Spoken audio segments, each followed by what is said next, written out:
This is a continuation of the previous video.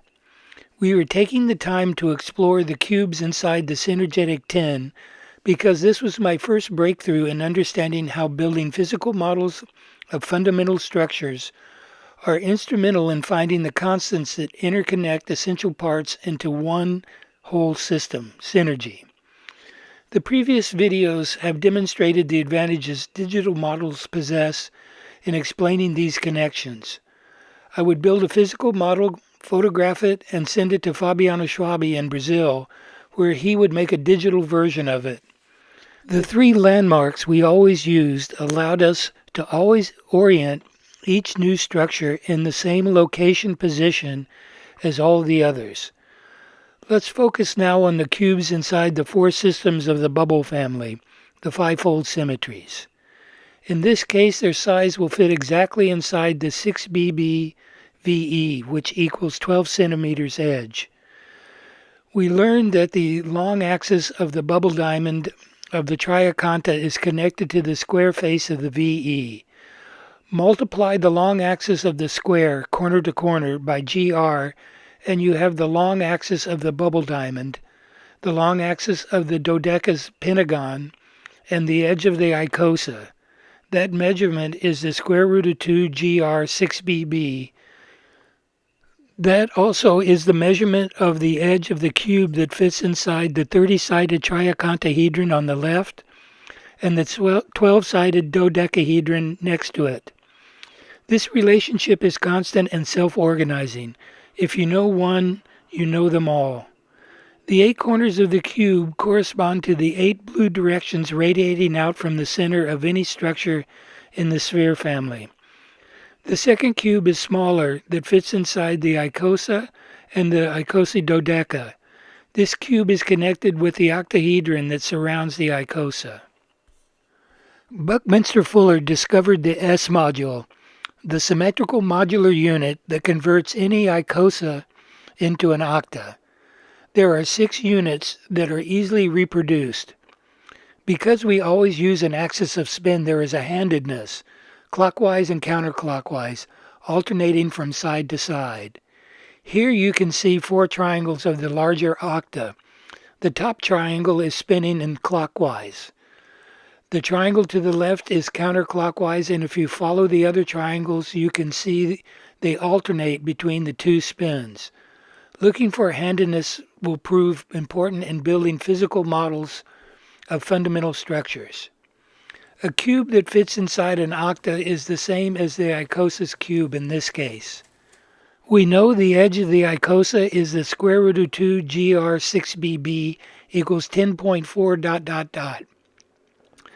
The edge of the octa is divided by the standard GR squared division to fit around the icosa. There is a numerical constant that will tune any octa around an icosa.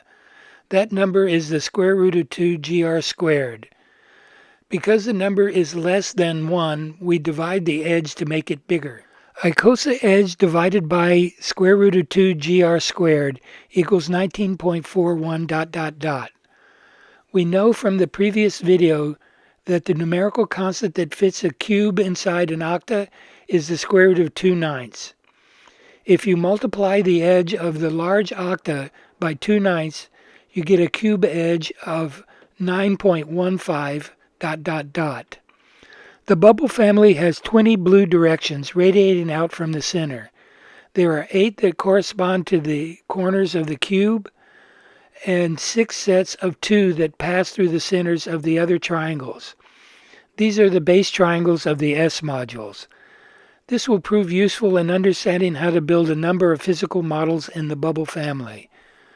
This cube is the same for the icosidodeca, which is the interior structure that is the platform for forming either an icosa or a dodeca. There is a modularity to the essential parts of basic geometry. On the pentagons, you can place icosa caps to form an icosa. On the triangles, you can place a dodeca cap to form dodecas. This is the essence of what I mean by the term structural memory. Fundamental structures remember what worked in the past. Modularity and synergy goes hand in hand. I can show you a physical model of this memory by dividing the volume difference between the cube that fits inside the triaconta and the four systems of the bubble family. There are 6 modular units that define this volume. Each unit has a triaconta outer shell. These modular units show the relationship of the shapes of the different structures to the triaconta. Self-organization grows out of this remembering how shapes fit together. The first one defines the smallest modular unit of the bubble family, the T module. The orange 90-degree triangles on the outside surface are connected to the triaconta center, constructing the smallest synergetic volume in the bubble family. The next unit is the icosa by itself. You can see a little of the cube edge sticks out from this unit. This reflects the smaller cube inside the icosa. Notice there are many lines of communication connecting essential locations. The fourth unit is the dodeca.